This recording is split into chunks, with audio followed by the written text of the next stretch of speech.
जी student अस्सलाम वालेकुम।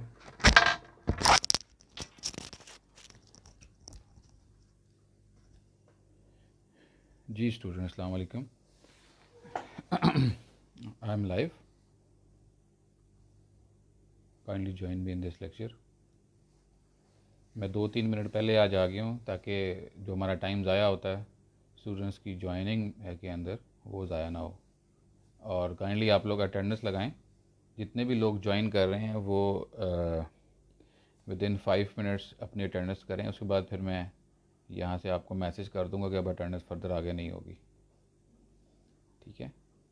और ये अभी फाइनल डिसीजन नहीं हुआ, लेकिन हो सकता है हमें ये अटेंडेंस अपलोड करनी पड़े। सो काइंडली पंचुअल रहें आप लोग सारे, और ये आप लोगों के लिए बेहतर होगा। और होप सो आप लोगों को मेरी आवाज़ जो है वो आ रही होगी।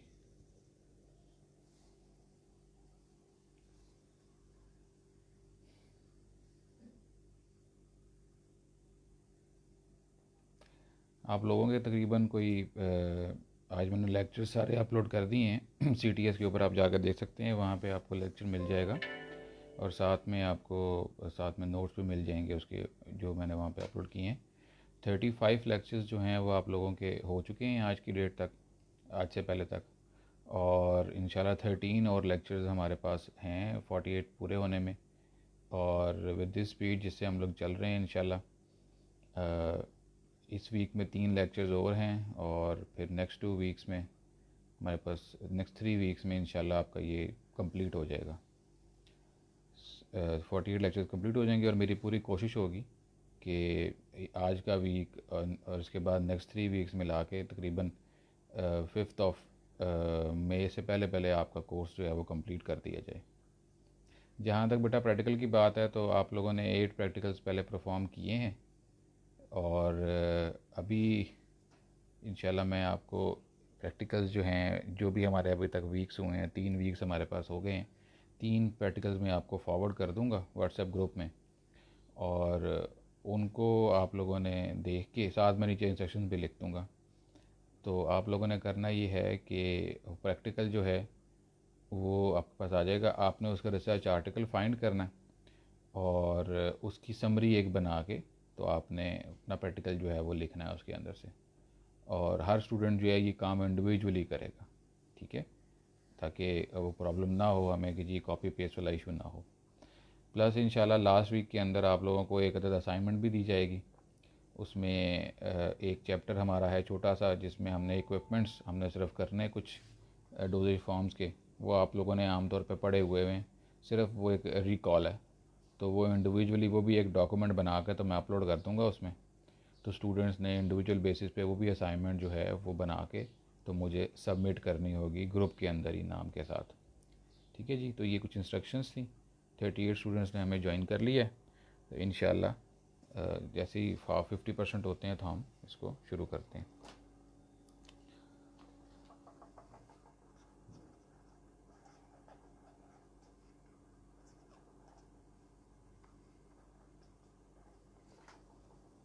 ले जी 43 हो गए हैं जी, हम लोग इसको शुरू करते हैं। हमने कल जो है प्रोडक्शन फैसिलिटी जो है वो हम लोग कर रहे थे और पारेंटल्स के लिए, और मैंने वहाँ पे कुछ चीज़ें आपके साथ जो हैं वहाँ पे डिस्कस की थी। असल कह रहे हैं जी लैब ऐसे ना करवाएं। बेटा लैब ऐसे नहीं करवा रहा, सिर्फ और सिर्फ आपने कुछ 7-8 लैब्स तो परफॉर्म की हुई हैं, वो तो आप एज आपने राइट अप भी की हुई हैं, ठीक है। तो ये बाकी लैब्स जो हैं ये आपकी ऐसे ही आप लिख लेंगे अपनी कॉपी के अंदर, और जब हम वापस आएंगे इंशाल्लाह तो विल सी, अगर हमारे पास टाइम हुआ तो हम इसमें से कुछ परफॉर्म कर लेंगे। और जो आप परफॉर्म करेंगे वही आपका एग्ज़ाम का पार्ट होंगी, ठीक है। जो परफॉर्म नहीं करेंगे एग्ज़ाम का पार्ट नहीं होगी, लेकिन हमें कॉपी कंप्लीट करनी है। तो हमारी कोशिश ये होगी कि कॉपी कंप्लीट हो जाए पहले, ताकि हम एक दिन में 2-2 3-3 प्रैक्टिकल परफॉर्म कर सकें, कॉपी लिखने की हमें इशू ना हो। तो ये हम इंशाल्लाह इस तरह प्लान कर रहे हैं कुछ, ठीक है जी। So don't panic about that, वो इतना इंपॉर्टेंट नहीं है। ज़्यादा इंपॉर्टेंट चीज़ जो है जो हम लोग इस वक्त कर रहे हैं ये है, ठीक है जी। सो मैंने जहाँ पर कल ख़त्म किया था वो फ़्लो प्लान था। फ़्लो प्लान में मैंने आपको बताया था कि हमारे पास जो रॉ मटेरियल है वो किस वे से मूव करता है, और मैंने आपको बताया था कि हमारे पास पर्सनल मूवमेंट जो है वो कैसे होती है, और हमारे पास वो सब सामान जो पैकिंग मटेरियल है वो कहाँ से मूव करता है। तो वो हमारे पास फ़्लो प्लान के अंदर था। नेक्स्ट हमारे पास जो टॉपिक आ रहा है वो है क्लीन रूम क्लासिफाइड एरिया। अब क्लीन रूम क्लासिफाइड एरिया जो है ये बेसिकली मैं आपको बता देता हूँ दोबारा से कि हमारे पास क्लासिफिकेशन ऑफ द एयर जो है या क्लासिफिकेशन ऑफ द रूम जो है उसको 4 कैटेगरीज में डिवाइड किया गया है, ग्रेड ए से लेके ग्रेड डी तक। और अगर आप रिमिंगटन के अंदर, आप सब पर रिमिंगटन की सॉफ्ट कॉपी अवेलेबल है, रिमिंगटन के अंदर इस क्लीन रूम के अंदर एक अदद टेबल गिवन है। वो टेबल बहुत ज़्यादा इंपॉर्टेंट है, वो आप लोगों ने याद करना है। उस टेबल के अंदर आपके पास यूएसपी स्पेसिफिकेशंस भी हैं और उस टेबल में यूरोपियन क्लासिफिकेशन के स्पेसिफिकेशंस भी हैं। तो वो दोनों स्पेसिफिकेशंस जो हैं वो आप लोगों को फिंगर टिप्स के ऊपर होनी चाहिए। Specification for the environment of sterile manufacturing areas, USP specification compared with European classification and clean room design assigned by International Society of Pharmaceutical Engineering। तो ये 3 क्लासिफिकेशन है। पहली है यूएसपी क्लासिफिकेशन, सेकंड जो है वो है हमारे पास यूरोपियन क्लासिफिकेशन, और थर्ड जो है वो है international society of pharmaceutical engineer. ये 3 हैं जिन जो क्लासिफिकेशन वहाँ पे आपको गिवन है। Numbers are based on maximum allowed number of airborne particle per square per cubic feet और maximum allowed number of airborne particle per metre cube.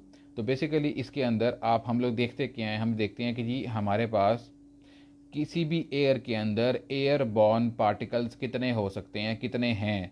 तो USP कहती है कि जी इन सब जो ग्रेड इनकी लिमिट्स हैं, इन सब स्पेसिफिकेशन की कुछ लिमिट्स हैं। यूएसपी इस लिमिट को एक्सप्लेन करती है number of maximum allowed number of particles airborne, maximum allowed number of airborne particles पर क्यूबिक फीट। ठीक है, तो ये पर क्यूबिक फीट ऑफ एयर में कितने नंबर ऑफ एयरबॉर्न पार्टिकल्स हैं उसकी मैक्सिमम लिमिट एक दी हुई है यूएसपी ने, वो वहाँ पे मेंशन है। आप वहाँ से उसको डिस्कस, आप वहाँ पे उसको पढ़ सकते हैं। वेयर एज जो हमारे पास जो यूरोपियन क्लासिफिकेशन है इसके अंदर क्या है कि जी maximum allowed number of airborne particles per metre cube, तो वो क्यूबिक फीट में था, ये क्यूबिक मीटर के अंदर है। अच्छा, फिर एक चीज़ और, जो एयरबॉर्न पार्टिकल का साइज यूएसपी बताता है वो बताता है 5 माइक्रोन मीटर का। Particles of 5 micron metre maximum number बताएगा आपको यूएसपी 5 माइक्रोन मीटर पार्टिकल का एक क्यूबिक फीट ऑफ एयर के अंदर। वेयर एज जो यूरोपियन है वो 0.5 माइक्रोन और इससे बड़े पार्टिकल के बारे में डिस्कस करता है। वो 5 माइक्रोन था यूएसबी का, जो यूरोपियन है वो 0.5 माइक्रोन है और इसका है पर क्यूबिक मीटर के अंदर कितनी हमारे पास है। ठीक है, सॉरी मैं उल्टा बता गया हूँ। जो 0.5 माइक्रोन है वो यूएसपी के अंदर है और जो 5 माइक्रोन है वो यूरोपियन क्लासिफिकेशन के अंदर है। मैं फिर से रिपीट करता हूँ, पहले मैं उल्टा बता गया था। जो यूएसपी क्लासिफिकेशन है वो छोटा बताता है, 0.5 माइक्रोन मीटर पर क्यूबिक फीट कितने पार्टिकल्स अलाउड पार्टिकल्स हैं वो उसमें बताता है। वेयर एज जो यूरोपियन क्लासिफिकेशन है वो 5 माइक्रोन मीटर के पार्टिकल्स पर मीटर क्यूब के अंदर कितने हैं वो बताता है। माजरत मैं आपको उल्टा बता गया था। अच्छा जी, classification used in pharmaceutical practice ranges from class D, इसको क्लास 100 या ग्रेड डी भी कहते हैं। ठीक है, अब मैं आपको जो मैंने भी आपको बताया था कि हमारे पास बेसिकली 4 क्लासेस आती हैं। ठीक है, और 4 ही ग्रेड्स आते हैं। अगर आप ग्रेड्स डिस्कस करेंगे तो ग्रेड ए है, ग्रेड बी है, ग्रेड सी है और ग्रेड डी है। ठीक है, ये 4 ग्रेड्स हैं। इसी के साथ 4 क्लासेस भी आती हैं। Grade A is class 100, grade A is class 100, grade B is also class 100। ठीक है, grade C is class 10,000 and grade D is class 1 lakh. तो मैं फिर से रिपीट करता हूं, grade A, grade B, grade C and grade D. Grade A और class 100 ये एक चीज़ है, ग्रेड बी और क्लास 100 ये दूसरी चीज़ है, ये भी सेम है। ठीक है, ग्रेड सी एंड क्लास 10,000 ये तीसरी क्लासिफिकेशन है और ग्रेड डी और क्लास 1 लाख ये चौथी क्लासिफिकेशन है। तो ये 4 क्लासेस में हम इसको डिवाइड करते हैं। क्लास ए को अचीव करने के लिए हम हमेशा हैपा फिल्टर्स का इस्तेमाल करते हैं। जो क्लास ए रूम के अंदर एयर आ रही होगी वो थ्रू एचवैक आ रही होगी और एचवैक के अंदर वो एयर जो है हैपा फिल्टर से गुजर के आएगी और हैपा फिल्टर जो है वो 0.2 माइक्रोन के पार्टिकल को भी वहाँ से निकाल बाहर करेगा। और हैपा फिल्टर आमतौर पे 99.99% एफिशिएंट होता है in removing particles less greater than 0.3 micron metre in the air. ठीक है जी। तो ये आपकी जो है क्लीन रूम क्लासिफिकेशन है। इसको in the form of table अगर आप देखना चाहें तो रेमिंगटन में चैप्टर के अंदर ये चीज़ गिवन है। मैं बार बार आपको कह रहा हूँ, वहाँ से आप इसको देख सकते हैं। मेरा पेज नंबर या तो 814 होगा या 15 होगा, ठीक है, या 16 होगा, 15 या 16 होगा, वहाँ पे ये मेंशन है, आप वहाँ पे जाके इसको देख सकते हैं। Now what is the basic difference between the European classification और clean room specifications and the USP classification of clean room specification? There are 4 basic points. Use of grade A B C D classification, तो जो European system है ये grade A B C D को use करता है। मैं फिर से रिपीट करता हूँ, 100 से डायरेक्ट 10,000। जी बेटा, ए और बी जो है ना बेटा वो 100 है, सी जो है वो 10,000 है, ठीक है। तो ये आप उसमें देख भी सकते हैं। मेरा ख्याल है ये ऐसे ही है। अगर मेरा बी 1000 नहीं है, बी 100 ही। मेरा बुक नहीं बना, मैं आपको देख के बता देता, लेकिन ये वहाँ पे इतना ही मेंशन है जहाँ तक मुझे मेरा ख्याल है। अगर मैं गलत हो तो मुझे करेक्ट कीजिएगा। अच्छा, बुक से देख के। मैं फिर से आपको रिपीट करता हूँ कि डिफरेंस जो है बिटवीन यूरोपियन क्लासिफिकेशन और यूएसपी क्लासिफिकेशन, वो डिफरेंस ये है, जो यूरोपियन क्लासिफिकेशन है वो ग्रेड्स यूज़ करती है, grade A, grade B, grade C and grade D. Whereas जो यूएसपी क्लासिफिकेशन है वो क्लासेस यूज़ करती है, क्लास 100, क्लास 100 फिर क्लास 10,000 और फिर क्लास 1 लाख, ठीक है। जो यूरोपियन क्लासिफिकेशन है वो, हाँ ठीक है मैन, थैंक यू बेटा। जो यूरोपियन क्लासिफिकेशन है वो पर मीटर क्यूब लेती है रादर देन पर क्यूबिक फीट। ये क्यूबिक मीटर लेती है रादर देन क्यूबिक फीट। जो यूरोपियन क्लासिफिकेशन है उसमें हम वॉल्यूम लेते हैं क्यूबिक मीटर में, यूएसपी के अंदर हम लोग एयर का वॉल्यूम लेते हैं इन क्यूबिक फीट। जो तीसरा प्रैक्टिकल डिफरेंस है वो है practical measurement of 5 micrometre rather than 0.5 micrometre. So जो पार्टिकल्स यहाँ पे हम लोग मेजर करते हैं यूरोपियन क्लासिफिकेशन के अंदर वो 5 माइक्रोन मीटर के हैं, और पार्टिकल्स जो हम लोग यूएसपी के अंदर मेजर करते हैं वो 0.5 माइक्रोन मीटर के हैं। तो वो छोटे पार्टिकल को मेजर करता है as compare to the European classification. Different area cleaning dynamically and at rest. European classification जो है वो जब आपके रूम के अंदर काम नहीं हो रहा होता तो रूम में एयरबॉर्न पार्टिकल्स को अलग एक्सप्लेन करती है, और जब रूम के अंदर काम हो रहा होता है, मशीन चल रही होती है, पार्टिकल्स उड़ रहे होते हैं। जब भी कोई मशीन चलती है, कोई काम होता है, तो पार्टिकल्स उड़ते हैं, हमें नज़र नहीं आता बिकॉज नेकेड आई से वो क्लियर नहीं होते, इतने छोटे होते हैं। तो जो जब वर्किंग हो रही होती है उसको अलग क्लासीफाई करती है, उसके लिए क्लासिफिकेशन अलग करती है, और एट रेस्ट के लिए क्लासिफिकेशन अलग करती है, जबकि यूएसपी के अंदर ऐसा नहीं है।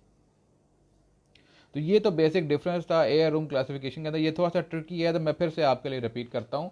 देखिए बेटा, हमारे पास 3 किस्म की क्लासिफिकेशंस हैं गिवन। जनरली हम लोग 2 को यूज़ करते हैं। यूएसपी क्लासिफिकेशन है क्लीन रूम एरिया की, और यूरोपियन क्लासिफिकेशन है फॉर क्लीन रूम स्पेसिफिकेशन, और तीसरी है वो इंटरनेशनल फार्मास्यूटिकल इंजीनियर की क्लासिफिकेशन है। ये तीनों क्लासिफिकेशन बुक में गिवन है in the form of a table, वहाँ से आप इनको आपने वर्ड टू वर्ड इसको याद कर लेना है। अब बेसिक डिफरेंस जो यहाँ पे मैं एक्सप्लेन करूँगा आपके साथ वो यूएसपी का और यूरोपियन जो क्लासिफिकेशन उसको डिस्कस करूँगा। जो यूरोपियन क्लासिफिकेशन है वो ग्रेड्स को यूज़ करती है, grade A B C and D. Whereas जो हमारे पास यूएसपी क्लासिफिकेशन है वो क्लासेस को यूज़ करती है। क्लास ए, ग्रेड ए जो है वो बेसिकली क्लास 100 है, ग्रेड बी जो है वो भी क्लास 100 है, ग्रेड सी जो है वो क्लास 10,000 है, और ग्रेड डी जो है वो क्लास 1 लाख है, ठीक है। दूसरा जो मेजर डिफरेंस है कि आपकी जो यूरोपियन क्लासिफिकेशन है वो क्यूबिक मीटर में वॉल्यूम लेती है एयर का, वेयर एज यूएसपी जो है वो क्यूबिक फीट में वॉल्यूम लेती है एयर का। तीसरी जो मेजर क्लासिफिकेशन है जो यूरोपियन यूनियन है वो 5 माइक्रोन मीटर के पार्टिकल को नोट करती है, और जो यूएसपी क्लासिफिकेशन है वो 0.5 माइक्रोमीटर के पार्टिकल्स को नोट करती है। और लास्ट डिफरेंस जो है कि एट रेस्ट और एट वर्किंग ये सेपरेट रीडिंग आती है यूरोपियन क्लासिफिकेशन के अंदर, whereas for the case of USP ये सेम रीडिंग आती है, ये फ़र्क रीडिंग वो नहीं देता, वो एक रीडिंग देता दोनों के लिए, चाहे एट रेस्ट हो या एट वर्किंग हो, वो एक रीडिंग आपको देता है। नेक्स्ट हमारे पास जो टॉपिक है वो है एयर क्लीनिंग का। एयर क्लीनिंग बहुत ज़रूरी है। हम बार बार डिस्कस करते हैं कि जब तक आपकी एयर क्लीन नहीं होगी, स्टीराइल नहीं होगी, आपका रूम क्लीन नहीं होगा, आपका रूम स्टीराइल जो है वो नहीं होगा। तो एयर जो है उसके पास ग्रेटर पोटेंशियल है आपके रूम को ख़राब करने के लिए, नॉन स्टीराइल करने के लिए, तो इसके लिए स्पेशल अटेंशन दी जाती है। एच वैक का इस्तेमाल किया जाता है जो कि heating, ventilating and air conditioning system है, इसको यूज़ किया जाता है। इसके अंदर हमारे पास जो सीरीज़ ऑफ ट्रीटमेंट होते हैं जिसको आप जिसे मैंने भी आपको बताया कि HEPA फिल्टर हम लोग यूज़ करते हैं इसके अंदर एयर को क्लीन करने के लिए। तो जो सीरीज़ ऑफ ट्रीटमेंट है एयर को क्लीन करने के लिए एच वैक के अंदर, उसका लास्ट पार्ट HEPA फिल्टर है। उससे पहले 2-3 स्टेप्स और भी हैं। पहला स्टेप क्या होता है कि आप प्री फिल्टर यूज़ करते हो। एयर जो है वो बाहर से जो कॉमन एयर है, एटमॉस्फेयर की एयर है, उसको सक किया जाता है। सक करने के बाद उसको प्री फिल्टर्स में से, एच वैक के अंदर प्री फिल्टर्स लगे होते हैं, उन प्री फिल्टर्स में से उनको गुजारा जाता है। ये प्री फिल्टर्स जो हैं ये आमतौर पे ग्लास वूल के या क्लॉथ के या प्लास्टिक, श्रेडेड प्लास्टिक के बने हुए होते हैं।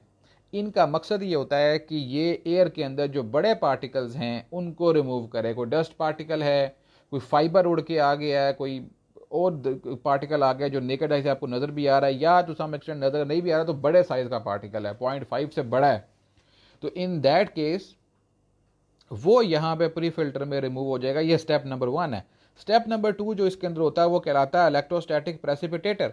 इलेक्ट्रोस्टैटिक प्रेसिपिटेटर जो है ये चार्जेस इंड्यूस करता है एयर के अंदर, और जो चार्ज एयर के अंदर जो चार्ज पार्टिकल, ऐसे पार्टिकल्स जो प्री फिल्टर से गुजर गए थे क्योंकि वो छोटे थे, अब यहाँ पे और वो चार्ज हैं, अब जैसे ही वो इसके अंदर आएंगे तो इलेक्ट्रोस्टैटिक प्रेसिपिटेटर जो है वो चार्जेस, ऑपोजिट चार्जेस डेवलप करेगा और उसको अपनी तरफ अट्रैक्ट कर लेगा। तो थ्रू अट्रैक्शन ये चार्ज पार्टिकल को सेपरेट करता है।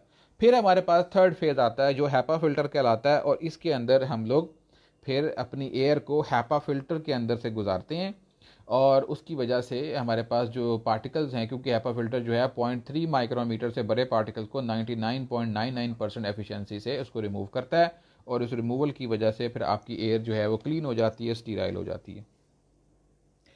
इसी के अंदर एक और टॉपिक यहाँ पे आ रहा है, लैमिनार फ्लो इनक्लोजर्स। अब लैमिनार फ्लो इनक्लोजर या लैमिनार फ्लो हुड जो है ये आप लोगों ने अपनी माइक्रो की लैब में देखा हुआ था, ठीक है, और आपको पता है कि ये क्या काम करता है कि इसके अंदर आप एक छोटा सा किसी एक बड़े रूम के अंदर जब आप यहाँ पर लैमिनार फ्लो इनक्लोजर लगाते हैं, आप बेसिकली क्या करते हैं कि आप एक छोटा सा एरिया जो है, जो लैमिनार फ्लो हुड का अंदर वाला एरिया होता है, आप उसको स्टीराइल करते हैं। इसके अंदर भी हैपा फिल्टर्स लगे होते हैं। ये उसी रूम की एयर जो है उसको सक करता है, और हैपा फिल्टर, यही तीनों मैकेनिज्म जो एचवैक में भी आपने पढ़े हैं वही मैकेनिज्म इसके अंदर भी होते हैं, और वो एयर हैपा फिल्टर के अंदर से गुजर के आप तक पहुंचती है। जब वो आप तक पहुंचती है तो आपने देखा होगा कि एयर जो है, जिस जगह पे आप काम करते हैं उसके आगे शीशे का लिड लगा होता है, ठीक है। वो शीशे का लिड इसलिए लगा होता है थोड़ा सा कि नीचे से आप खोल के काम कर सकते हैं, कि अंदर जो उस कैबिनेट का प्रेशर होता है वो ज़्यादा होता है, और अंदर एयर कौन सी है, एयर स्टीराइल है। तो जब प्रेशर ज़्यादा है, अगर आप थोड़ा सा उसको ओपन भी करते हैं तो बाहर से एयर अंदर नहीं जा सकती, बिकॉज अंदर का प्रेशर ज़्यादा है। तो अंदर का प्रेशर मेंटेन करने के लिए बाहर की तरफ एक ग्लास लिड लगाया जाता है ताकि अंदर प्रेशर मेंटेन रहे, और जो जहाँ से आप थोड़ा सा लिड को ओपन करके अपने हाथ अंदर डाल के काम करते हैं वो जगह वहाँ से बजाय कि एयर अंदर जाने के रूम से, वो लैमिनार फ्लो हुड से बाहर की तरफ आती है। सो वो स्टीराइल एयर बाहर आती है, इसलिए वो एरिया स्टीराइल ही रहता है। आमतौर पे इसके अंदर दो किस्म के लैमिनर फ्लो हुड अवेलेबल हैं, horizontal laminar flow hood available हैं और वर्टिकल लैमिनर फ्लो हुड जो हैं वो अवेलेबल हैं, ठीक है। ये एक bench type laminar flow hood भी हो सकता है, या पूरा रूम को भी आप कन्वर्ट कर सकते हैं एज लैमिनर फ्लो हुड। तो इंडस्ट्री के अंदर जो फिलिंग एरिया होता है, जो कंपाउंडिंग एरिया होता है, जितना भी स्टीराइल सेक्शन होते हैं, वो सारे के सारे स्टीराइल एरियाज या सेक्शंस जो हैं वो लैमिनर फ्लो हुड में कन्वर्ट किए होते हैं in the form of a room.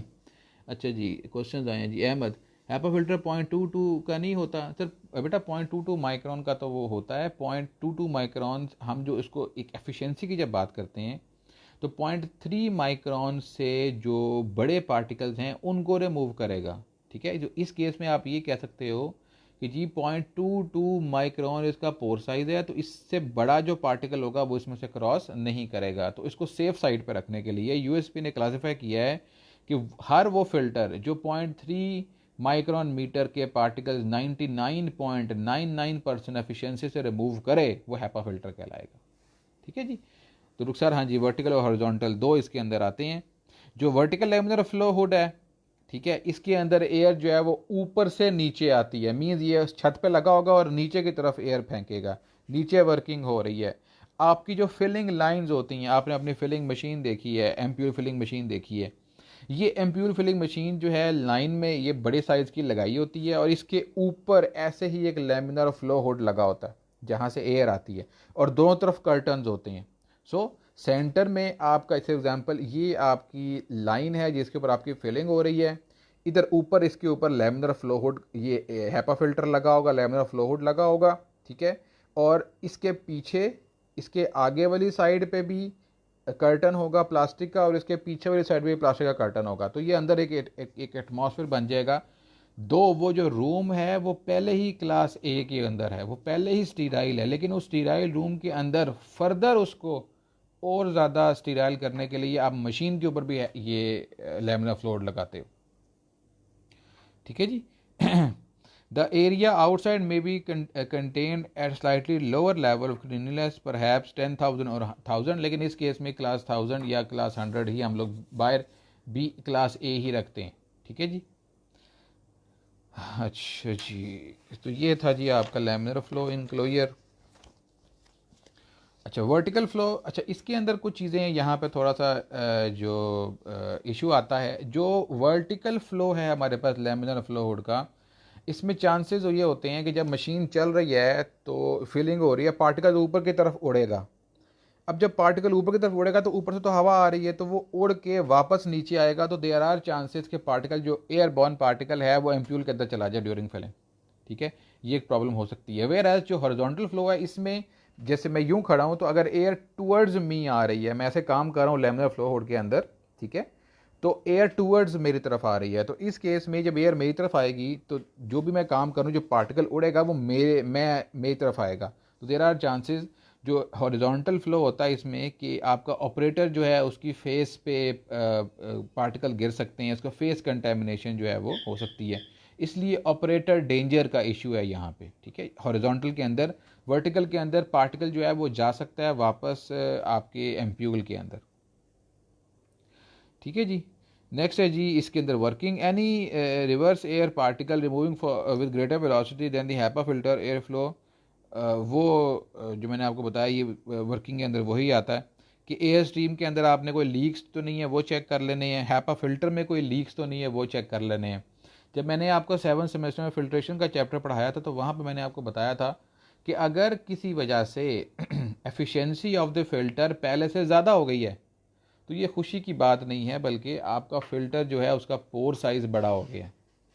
असल में ये कोई खुशी की बात नहीं होती, ये हम जब सेम प्रेशर पे एफिशिएंसी बढ़ जाए तो इसका मतलब ये होता है कि आपका फ़िल्टर पुराना हो गया है, अब उसका पोर साइज़ जो है वो बड़ा हो गया है, तो इसलिए ज़्यादा पार्टिकल्स उसके अंदर से क्रॉस कर रहे हैं थोड़े टाइम, ज़्यादा वॉल्यूम ऑफ एयर जो है या लिक्विड जो है उसमें से क्रॉस कर रहा है थोड़े टाइम के अंदर। सो ये आपने साथ साथ इसको चेक करना होता है। ट्रेडिशनली जो क्लीन रूम डिज़ाइन है वो क्लास 100 रूम के एडजेसेंट जो रूम्स होते हैं वो क्लास 1 लाख रूम होते हैं। जो रेगुलेटरी अथॉरिटीज़ हैं वो इसने ग्रेट कंसर्न शो किया है इसके ऊपर। अच्छा, यानी कि बैक्टीरियल कल्चर से हमें नुकसान हो सकता है हॉरिजॉन्टल फ्लो में? बिल्कुल हो सकता है बेटा, बिल्कुल एग्जैक्टली आप ठीक कह रहे हैं। लेकिन उसमें क्या होता है कि जब आप लैमिनार फ्लो हुड में काम करते हैं ना, तो बेसिकली आप जो उसके आगे लिड लगा होता है ना शीशे का, वो बिल्कुल नीचे होता है, वो आपके फेस के आगे होता है लिड, और आप नीचे काम कर रहे होते हैं, जहाँ से आप काम हाथ अंदर करते हो ना वो जगह ओपन होती है और वो नीचे होती है। तो कभी भी नीचे होके हाथ के लेवल पे काम ना करें, वो कंटेमिनेट करेगा आपको। ट्रेडिशनली ये था कि जब हम लोग स्टीराइल रूम की बात करते थे तो कहा यह जाता था कि जी जिस रूम में आपने प्रेपरेशन बनानी है और फिल करनी है वो क्लास 100 हो, इसके इर्द गिर्द के कमरे क्लास डी, ग्रेड डी के या क्लास 1 लाख के हो सकते हैं। लेकिन रेगुलेटरी अथॉरिटीज़ ने इस पर कंसर्न रेज किया और ये कहा कि नहीं, ऐसे नहीं होगा। प्रेफरेबली ये है कि क्लास 100 को फॉलो करे क्लास 1000, उसको फॉलो करे क्लास 10,000, और लास्ट में फिर आपकी आए क्लास, वही आपका जो पहले क्लास ए हो उसको फॉलो करे क्लास बी कवर करे, फिर उसको क्लास सी करे और फिर डी आए, क्लास ए के बाद फ़ौरन क्लास डी ना आए। ठीक है, ये रेगुलेटरी कंसर्न्स हैं इसके अंदर। नेक्स्ट हमारे पास जो है वो मटेरियल सपोर्ट एरिया है। इसी के अंदर मटेरियल सपोर्ट एरिया जो है सर, एक ग्लव्स वाला भी होता है, वो बिल्कुल बंद होता है, हाँ जी वो भी होता है बिल्कुल, उसके अंदर आप ग्लव्स बने होते हैं, आप हाथ ग्लव्स के अंदर डालते हैं एग्जैक्टली, वो भी स्टीराइल होता है और वो इन सबसे बेहतर होता है, बिल्कुल आप ठीक कह रहे हैं। जो मटेरियल सपोर्ट एरिया, अगर आपको याद हो फ्लो प्लान के अंदर मैंने आपको एक रूम डिस्कस किया था जो था मटेरियल फ्लो एरिया। ये मटेरियल फ्लो एरिया जो है हाँ जी पैथोजन काम करेंगे बिल्कुल ठीक है। मटेरियल सपोर्ट एरिया जो है ये वो एरिया होता है जो मटेरियल आपका यूज़ होना है ड्यूरिंग योर प्रोडक्शन, उसको इस मटेरियल सपोर्ट एरिया के अंदर आप रखते हैं। तो मटेरियल सपोर्ट एरिया जो है वो विदस्टैंड करे हाई मॉइस्चर को। इसकी हम स्पेसिफिकेशंस पढ़ रहे हैं कि मटेरियल सपोर्ट एरिया की स्पेसिफिकेशंस क्या होनी चाहिए। ये रूम जो है ये मॉइस्चर को विदस्टैंड करे, मॉइस्चर से इसको ख़राब नहीं होना चाहिए, इसमें मॉइस्चर नहीं होना चाहिए in short. It can be class 1 lakh, ठीक है, ये ग्रेड डी का हो सकता है। इन परवियस टू मॉइस्चर हो, फ्लोर्स रूम्स रूफ ख़राब ना हो।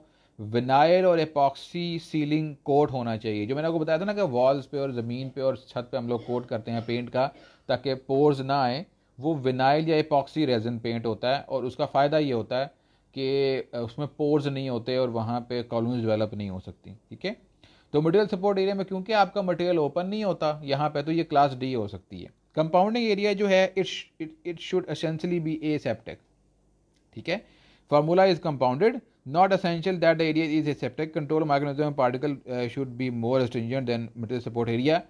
रेगुलेशन के अंदर ये कहते हैं कि जी जहाँ पे आपने कंपाउंडिंग करनी है उसको स्टीराइल करने की ज़रूरत नहीं है, वो ना भी स्टीराइल तो इट्स ओके, सिर्फ ये है कि पैथोजन कंट्रोल कर लें उसको, माइक्रोनिज्म को कंट्रोल कर लें, और ये कंट्रोल जो है ये मटेरियल सपोर्ट एरिया से बेहतर होना चाहिए ये। लेकिन हमारे यहाँ पे लोकल इंडस्ट्रीज जितनी भी हैं वो कंपाउंडिंग एरिया को भी क्लास ए रखती हैं ताकि किसी किस्म का कोई इशू रहे ही ना। यहाँ पे वो क्यों ये कह रहा है, क्योंकि बहुत सारी प्रेपरेशन ऐसी हैं जो बनने के बाद फ़िल्टर होती हैं, और फिल्टर वो 0.2 माइक्रोन का होता है, बैक्टीरिया पास नहीं करता।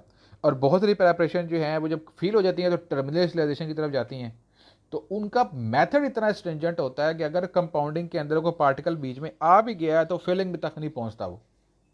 लेकिन हमारे यहाँ पे सेफर साइड पे जाने के लिए वो पहले ही ये करते हैं, कंपाउंडिंग एरिया को भी स्टीराइल बना देते हैं क्लास ए में, ताकि ये इशू आए ही ना कल को, ठीक है जी। जो फिलिंग एरिया है वो प्रेफरेबली हमारे पास एसेप्टिक होता है, तो एसेप्टिक एरियाज जितने भी हैं वो इसके बाद आएंगे, वो इंशाल्लाह हम लोग अपने नेक्स्ट लेक्चर में हम उसको डिस्कस करेंगे। तो यहाँ तक हम लोगों ने पढ़ा है। कोई क्वेश्चन हो आप लोगों के पास तो आप मेरे से पूछ सकते हैं, ठीक है। अटेंडेंस का मैं बार बार जिक्र कर रहा हूँ बेटा, अटेंडेंस जो है वो 54, अभी 53-54 स्टूडेंट्स हैं, ये थोड़ी है। आप लोगों की क्वांटिटी 84-85 के करीब है। तो देखें, अगर स्टार्ट में 80 बच्चे ज्वाइन करते हैं और आस्ते आस्ते चले जाते हैं तो इसका ये मतलब तो हो गया जी मेरी अटेंडेंस लगी है मैं अब निकल जाऊँ, लेकिन मुझे पता लगता रहता है यहाँ से कि किसने छोड़ा है, कौन लीव कर रहा है, ठीक है। तो इसलिए काइंडली मैं बार बार आपको कह रहा हूँ, आप स्टूडेंट्स को आगे बताएं जो यहाँ पे हैं, वो जब आए तो जाया ना करे, ये लेक्चर आप लोगों के लिए हम लोग कर रहे हैं, ठीक है, और इसमें आपको ही फ़ायदा होने वाला है। सो काइंडली इसको सीरियसली लें, और कोई क्वेश्चन है तो आप मेरे से व्हाट्सएप ग्रुप के ऊपर पूछ सकते हैं। Thank you very much for your time. अल्लाह हाफिज़।